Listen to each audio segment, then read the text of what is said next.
Assalamualaikum warahmatullahi wabarakatuh. Pada malam ni kita akan buat motor Y suku.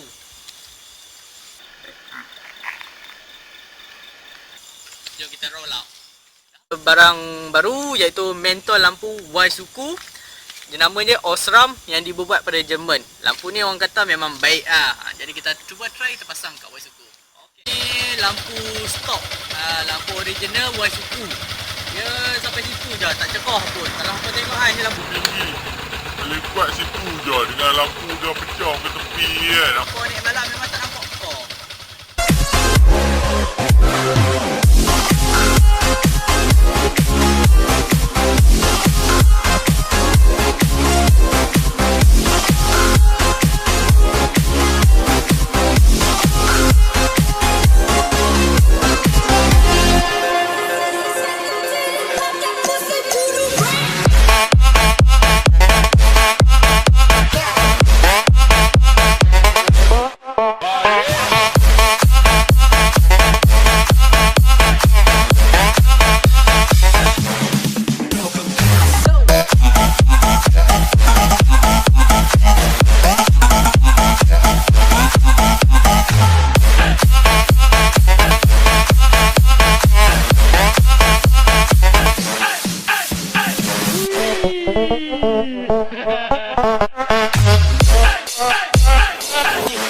Motherfucker bounce.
Pasang lampu Osram. Okey, kita cuba test.